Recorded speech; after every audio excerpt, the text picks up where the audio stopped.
ہمارے ذہنوں میں جو معیارات بیٹھے ہوئے ہیں وہ کیا ہے؟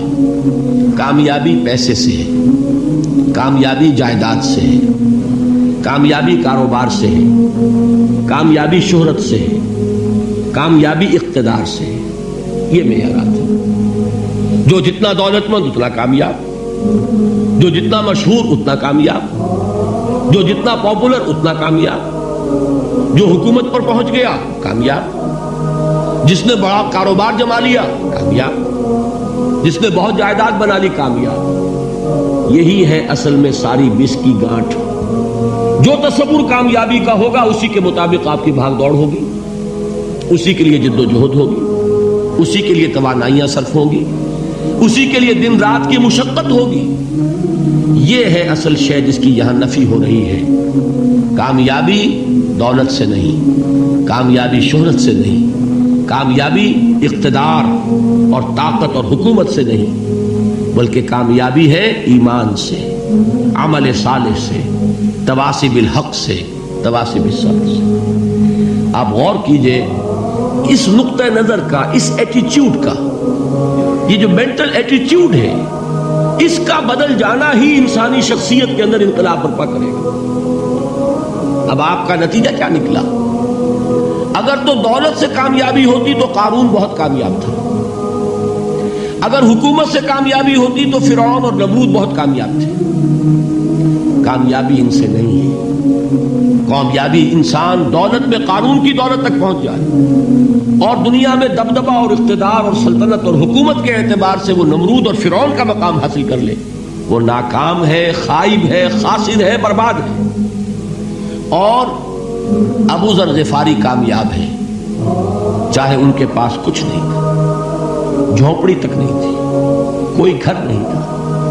حضور نے فرمایا ہے اللہ کے کچھ بندے ایسے ہوتے ہیں جو کسی محفل میں جانا چاہیں تو انہیں اجازت نہ ملے، جو کہیں اگر رشتہ کرنا چاہے کوئی ان سے رشتہ کرنے کو تیار نہ، کہیں کوئی سفارش کرنا چاہے تو ان کی کوئی بات ہی نہ سنے.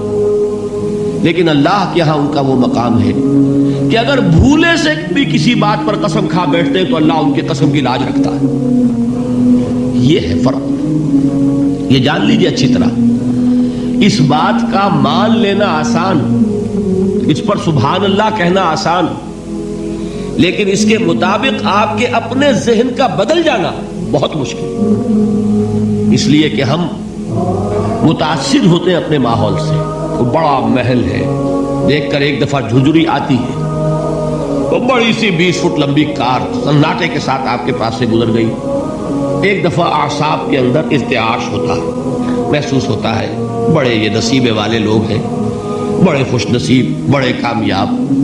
حالانکہ کچھ معلوم نہیں کہ یہی سب سے بڑی بد نصیبی ہو سکتا ہے کہ یہی سب سے بڑی ناکامی ہو. اگر ذہنوں میں یہ بات بیٹھ جائے کامیابی کس شے سے.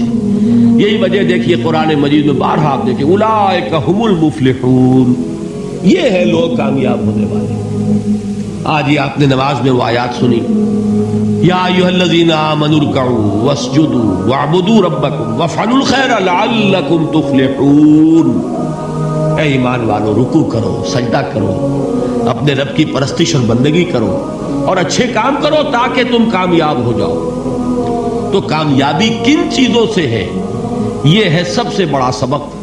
یہ ہمارے دل میں اگر بات بیٹھ جائے، ٹھک جائے، تو زندگی بدل جائے گی. صبح و شام بدل جائیں گے، نقشے بدل جائیں گے، بھاگ دوڑ کا رنگ بدل جائے گا، ویلیو سٹرکچر بدل جائے گا.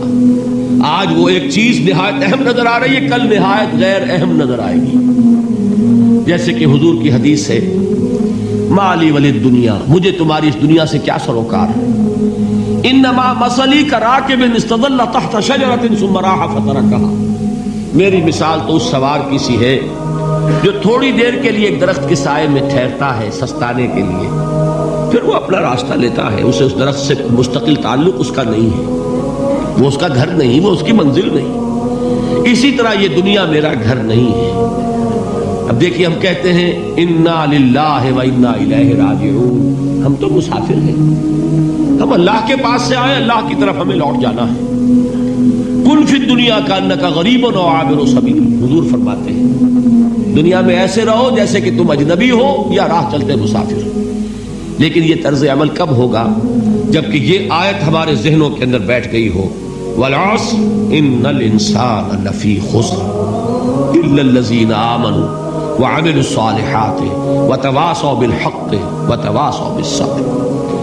یہ ہے اصل بات جو میں نے عرض کیا تھا کہ میں بتاؤں گا صحابہ کیوں ایک دوسرے کو یاد دلاتے تھے. اس لیے کہ دیکھیے جیسے برف باری اگر ہو رہی ہو، آپ باہر نکلیں گے تو برف آپ کے کپڑوں پر جم جاتی ہے نا، تو آپ جھٹکتے ہیں کپڑوں کو تاکہ برف ہٹ جائے. ہمارے ایمان پر اس دنیا میں رہتے ہوئے جب ہم متاثر ہوتے ہیں ماحول سے تو گردہ آ جاتا ہے، برف پڑ جاتی ہے، اس کو جھٹکتے رہنے کی ضرورت ہے. اور وہ جھٹکنے کی بہترین اور مؤثر ترین شکل یہی ہے کہ یاد رکھو کامیابی ان چیزوں سے نہیں ہے. چمک دمک جو ہے دنیا کی، یہ ساری چمک دمک جو تمہیں رجھا رہی ہے، جو تمہیں اپنے اندر گم کیے ہوئے ہے. یہ لفظ گم پر اقبال کا وہ شعر یاد آ گیا کہ کافر کی یہ پہچان کے آفاق میں گم ہے، اور مومن کی یہ پہچان کے گم اس میں ہے آفاق. تم گم نہ ہو کر رہ جاؤ، اس میں مبہوت نہ ہو کر رہ جاؤ، مرعوب نہ ہو کر رہ جاؤ. دنیا ہی کی محبت تمہارے اوپر ڈیرے نہ ڈال دے، تمہارے دلوں کے اوپر مسلط نہ ہو جائے. لہذا تازہ کرتے رہا کرو والعصر ان الانسان لفی خسر الا الذین آمنوا وعملوا الصالحات وتواصوا بالحق وتواصوا بالصبر. پھر یاد کر لو، پھر تازہ کر لو اپنے اس یقین کو کہ کامیابی دولت سے نہیں، کامیابی ثروت سے نہیں، کامیابی اقتدار سے نہیں، کامیابی شہرت سے نہیں، کامیابی جائیداد سے نہیں. کامیابی ہے ایمان سے، کامیابی ہے عمل صالح سے، کامیابی ہے تواصی بالحق سے، کامیابی ہے تواصی بالصبر سے.